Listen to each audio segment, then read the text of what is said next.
Hey, it's the Big NFL Fan Freak, and we're here with our new segment, Football Talks. Now, this will be our first official show of the Football Talks, and today's topic is going to be 32 teams' rankings, their power rankings, and then my own rankings as well, of all 32 teams in the NFL. I'm going to start with the actual power rankings, what they have on the consensus of all the websites, and then I'm going to tell you my rankings, which are different than what they have online and what they say on ESPN and NFL Network and those. So I'm going to start off, like I said, with the kind of professional view of who the top 32 teams are, and then mine. So number one is the New York Giants, the Super Bowl champions this past year. Obviously probably will get number one spot for a lot of you. So your Giants are number one. Number two, you got New England Patriots, the Super Bowl runner-ups of last year. They get the number two spot right behind New York Giants. And number three, you got the Green Bay Packers. So two NFC teams in the top three already. Green Bay had a really good season last year, almost tried to for the perfect season, but wound up short in the playoffs. At number four, you got the Baltimore Ravens. They went all the way to the AFC Championship and lost by a missed field goal against the New England Patriots. Expect a pretty good season for them this upcoming year. Our ending on our top five is the Detroit Lions. They had a really good season last year, had some injuries that kind of hurt their season, but a lot of experts believe that they will have another good season this year and possibly could enter in a playoff run again. So we'll see how the Lions do. At number six, just missing the top five, is the San Francisco 49ers. Alex Smith had his really first good year in his career, and this year they're adding on Randy Moss, and Vernon Davis is coming back with the running core and everything like that. So they're still going to have their defense as well, so expect big things out of the 49ers this year. Obviously they went to the NFC Championship last year and ended up losing to the Giants, the eventual Super Bowl champions. At number seven, still another NFC team. It's only been two AFC teams if you've been counting. The rest have been NFC teams. So at number seven, you got the New Orleans Saints. Obviously all of us know about their kind of bounty thing that's going on now. They're going to have a couple players that may not be there due to suspensions. Obviously, a couple of them are arguing those right now, so we'll have to kind of see how it all plays out. And then Drew Brees, obviously, with his big season, breaking Dan Marino's record last year. I think for him to have another good year. At number eight, in our number three AFC team, is the Pittsburgh Steelers, who have Ben Roethlisberger, who actually got injured already, but as of right now, the Pittsburgh Steelers are up there in the rankings at number eight, like I said. Number nine, just barely trailing the Steelers currently, is the Houston Texans. Houston, obviously, last year got into the playoffs for the first time. They had key injuries to their quarterback. They're basically using their third-string quarterback for the playoffs. So we'll see how they do this year with their actual offense there. If everyone stays healthy, I could see big things for the Houston Texans. Following Houston, we have number 10, so we're ranking out our top 10 now, is the Atlanta Falcons. The Falcons obviously made it to the playoffs last year, but were blown out by the New York Giants. Now they have a new start and everything. They have all their players coming back, basically, and they added on Asante Samuel, so they should have a pretty improved year from what they had last year. At number 11, we have an AFC team with the Kansas City Chiefs and their new coach, Romeo Crennel, and quarterback Matt Castle, obviously, on their team. So as far as what the experts are saying is that the Kansas City Chiefs, they also are predicting to win the AFC West this year. At number 12, you have the Chicago Bears. This is our third NFC North team already. So we're already in the top 12, and we already have three NFC North teams, so based on this, you can see that the NFC North probably will be pretty good. As for Chicago, they have Jay Cutler. They'll be coming back next year. They'll still have Devin Hester, Matt Forte, and their defense, obviously, with their Urlacher and everything. So It'll be a pretty good year for Chicago, I think, but it's a very tough division. I mean, it's going to be battling every single week, and I think it will come down to the very last week before we even figure out who's going to win that division. Number 13, another AFC West team, is the Denver Broncos, who had their key acquisition with Peyton Manning this offseason, getting rid of Tim Tebow and everything. So looking forward to what Peyton will do for them this season. They brought back Brandon Stokely, added on Tammy and Keith Brooking. And so we'll see how the Denver Broncos do, as they are number 13 on this list. At number 14, the other team in Texas, Dallas Cowboys. Cowboys obviously have Tony Romo and Jason Witten coming back. Des Bryant was just recently injured, so we'll have to see how his progress goes. And basically all the defense returning. So I would expect big things for Dallas. Obviously, they have a tough division with the Giants and Eagles as well in their division, so we'll have to kind of see how they do. Now, Eagles fans. It's kind of a segment also that's just basically for you. Eagles fans, last time I was on here, you probably remember a helmet that looks something like this as your Eagles helmet. Luckily for you, I did some looking around. Didn't find one those size that I was showing you. Found a different one, so you get a unique helmet still. But it's at least the Eagles helmet. So at number 15 comes the Philadelphia Eagles. They're going to have Michael Vick, but he has a hand injury, obviously. But I don't think he'll be out too long with that injury. Michael Vick. They got running back. They got Deshaun Jackson's coming back. They obviously lost Asante Samuel, but I mean they'll still have most of the defenders with Cromartie, who might get suspended with that hit against Brian Leftwich. So we'll have to kind of see how the Eagles season do. Like I said, they're in a very tough division along with Dallas and New York. So if they want to win it, they'll have to battle really hard for it. At number 16, so we're at the halfway point already. We got the San Diego Chargers. Chargers obviously last year didn't really do too well, not winning the division or anything. They would finish 8-8, pretty much same with the rest of the division.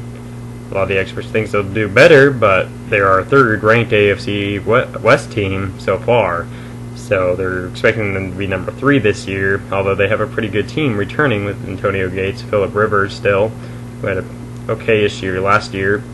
So it'll be interesting to see how San Diego does. I mean, some experts have them winning the division higher ranked, but a lot of them just think if Peyton or Castle does well, that Phillip Rivers won't be able to handle the pressure. At number 17, you got the Cincinnati Bengals, who last year with rookie Andy Dalton had a very good season. This year he'll be returning for a second season, and they'll be hoping for another spectacular season like last season, and hopefully better. Obviously for Bengals fans, they'll be like, oh, I'm hoping for a better season than what we had before. So we'll have to see how the Cincinnati Bengals turn out in that also tough division with the Steelers, Ravens, and Browns. At number 18, you got the Seattle Seahawks. Now the Seahawks are the ones with their new jerseys and everything going. I saw them on their games a couple days ago, and they look actually pretty nice. They're going to still have Marshawn Lynch coming. They have Matt Flynn that they added on, and then they have their quarterback Travaris Jackson, which I think they're still in a QB battle of who's going to get the starting position. So it'll be very interesting to see who wins that job out. And they added on T.O., and they violated with some rules there, but he'll still be playing in the season. I pretty much would guarantee that. So it'll be a very interesting season for the Seattle Seahawks, and it will be very interesting to see how they finish out. Now, this ranking for the Seahawks actually was made before T.O. was added, so I don't know if they'll change it again because of the acquisition, but as of right now, they're number 18, so we'll see. At number 19, you got the Arizona Cardinals, who are in a QB battle between Kevin Kolb and Jake Skelton. Obviously, in the first preseason game, the Hall of Fame game against the Saints, Kolb left the game with a rib injury, but they are expecting him to come back. Whisenhunt actually quoted that he was not seeing too much arm strength from either Kolb or Skelton that he would be expecting. So it'll be very interesting to see how their quarterback situation works out as well, just like the Seattle Seahawks situation. So with Larry Fitzgerald, he's just hoping for a good quarterback there, so we'll see how the Arizona Cardinals turn out. At number 20, you got the New York Jets, the other New York team, who added on the key acquisition of Tim Tebow, which you've heard probably about the Boomer Esiason criticizing that they should get rid of him. But I would believe he would be a good acquisition for their team. And we'll see how it actually turns out in the end. See if he actually comes in for a couple of trick plays and everything, and see if it works out for him. So in this ranking, they're number 20, the number 2 AFC East team. But it's still a pretty low ranking for you New York fans, I'm sure. Just barely below the Jets is the Titans. Titans come in at number 21. Tennessee obviously has also a quarterback battle between Jake Locker and Matt Hasselbeck. Matt Hasselbeck just recently won the battle to get the start, but he also has been impressed with Jake Locker's progress. So we'll have to kind of see how that turns into the regular season to see who actually will get the official starting job. But as right now, it's Matt Hasselbeck, and with Chris Johnson, they're hoping for him to get back into that 2,000-yard season again. And Kenny Britt has been having some issues, so they're hoping they'll have the wide receivers at least there. So it'll be I think it'll be a good season for the Tennessee Titans. We'll have to see how it turns out, like I said. Coming in at number 22 is the Carolina Panthers. And a lot of you Carolina Panther fans, I'm sure, are thinking this is a really low rating based on how we did last year with Cam Newton in their season. But I mean, I get why the experts are kind of thinking it, but as well, I do feel like it is a low ranking. I would think his second year might be less yard-wise. He might have less sneaks than he did his first year. For Cam Newton, I'm expecting more of him to show off his quarterback skills and his running skills, hopefully this season. So he's going to still have Steve Smith to throw to on his main wide receivers, with Greg Olsen as well at tight end. So we'll see how the Carolinas finish in that very tough division. At number 23, you got the Buffalo Bills, who had their $100 million addition at Mario Williams with their quarterback as well, and we'll see how the Buffalo Bills turn out in that tough AFC East division with the Patriots, Jets, Dolphins, and them. They're number 3 on this list, so obviously they think they're not going to be too terrible, and I wouldn't think so either. So it'll be a very interesting season for the Buffalo Bills, who I saw were called the America's team on their preseason game, which was kind of unusual. At number 24, you got the Buccaneers. Tampa Bay has a new coach, and they also added tight end Dallas Clark to their team for Josh Freeman to throw to, and they're hoping he will have a better season than what he did last year. They had a kind of up and down season, but in the end they didn't have a very successful season either way. Not what Buccaneers fans, I'm sure, were hoping. So this year, like I said, they have a new coach, new offensive weapon, so you could probably see some improvements for this team, but like I said, they are number 24, so they're kind of way lower for you Buccaneers fans. At number 25, you got the Oakland Raiders. Oakland, with Carson Palmer in his first full season as quarterback, and Darren McFadden, they're hoping that will keep healthy, and their wide receivers and their defensive, obviously. They also are having a new coach in Dennis Allen. They'll be coming in to coach for their team. Actually, I'm kind of shocked that they were ranked so low for this team. You would think with their quarterback that finished pretty well and helped them finish with a winning record would be a higher ranked team, but they just think the other 3 teams in the AFC West will finish better than them. That's why they think they're so low. So it'll be Oakland's division to lose, so they're going to have to play their butts off to kind of win that division or beat these rankings to show that, hey, we're better than number 4 and definitely better than number 25 in your ranking. At number 26, you got the Miami Dolphins, who I would be talking about Chad Johnson, but he's no longer on their team, so they will have now just Reggie Bush getting Ryan Tannehill, their new quarterback. Looked pretty good in this preseason game as well, along with the other rookie quarterbacks. I think a pretty good season for the Miami Dolphins, but they're just, like I said, they're in a very tough division with the Buffalo Bills, Patriots, and Jets, that it'll be hard for them to kind of get that any higher than where they are. That's why they are so low ranked for you Dolphins fans, if you're kind of curious. It's because they are in a very tough division that is hard to win, and a very hard league in the AFC that is also very hard. So my best, like I said, is probably I know I have them as a higher ranking than what this one has, but as for this, they're number 26, so we'll have to see if they can show that they're better than that. At number 27, you got the Redskins. Redskins obviously have quarterback now Robert Griffin III, who had a pretty good, as well as Ryan Tannehill and Andrew Luck. He had a pretty good showing on his first preseason debut.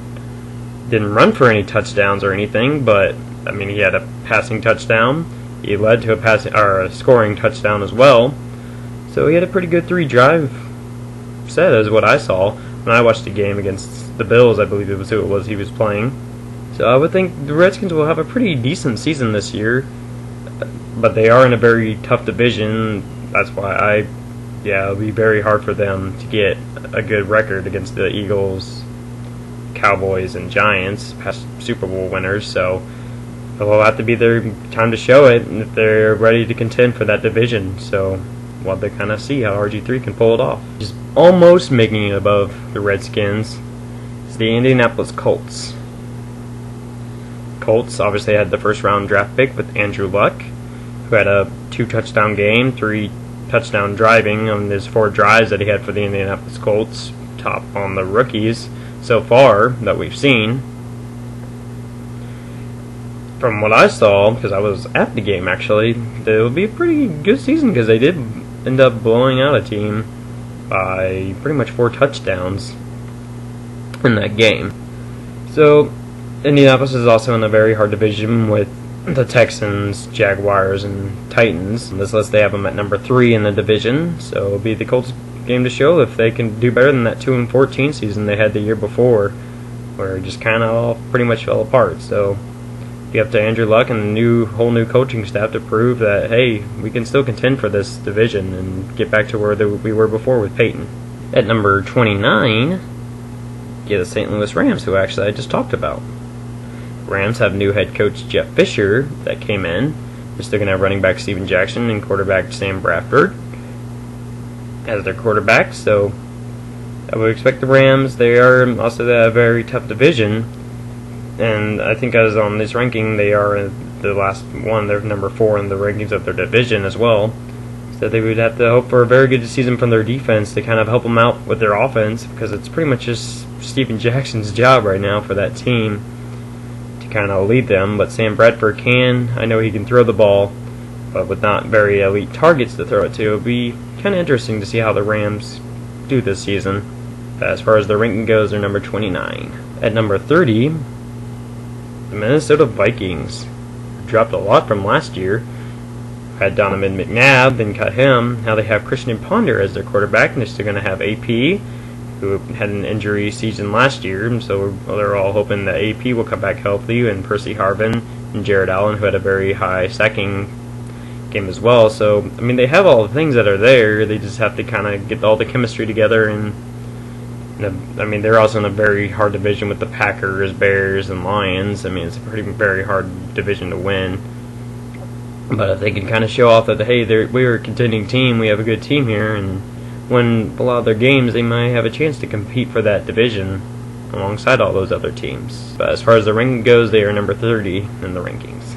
At number 31 is the Cleveland Browns. The Browns obviously got quarterback Brandon Weeden, who's the only quarterback of the rookies that didn't throw a touchdown. He did have a pretty good, okay showing for the Cleveland Browns. I mean, he had less drives as well than Luck and RG3 with only 2. So I think it'll be a weird season for them. I mean, they also still have Colt McCoy. They have talks about trading Colt McCoy possibly for some draft picks. But as far as for the Browns, I mean, they're in a very tough division with the Ravens, who got all the way to the AFC Championship. Pittsburgh, who was Bengals, I mean, where the playoff, they would have to pretty much hope they would win a couple of those games to even try to compete for the division. And as I said, they finished number 31, so they weren't the last team in the one, so there's one worse than them. And that one worse team coming at last place at number 32, Jacksonville Jaguars. The number 4 for the AFC South. And they're a very tough division with Indianapolis, Titans, and Houston. Obviously, Houston was a playoff team last year, and Titans were in that wild card battle. So for the Jaguars, I mean, you have still Blaine Gabbert as your quarterback and Maurice Jones-Drew, But I mean, as far as key players go, that's really all they have. I mean, they have a new coaching staff coming in, they have a new owner as well there. They're hoping to rebound either this upcoming year or they're going to have to hope soon, so that way they can get back into trying to dominate this division, try to get up higher than this 4th ranking they have them here and very last in the NFL. So Jacksonville, if you want to get off that ranking, you have to show it right now. But I mean, you don't have the pieces right now and the chemistry. I mean, you have all young players except for Maurice Jones-Drew, who I mean is a very good player. So it's just they will have to show they can get it all together and prove these experts wrong that hey, we're better than this ranking, and we'll see how they do.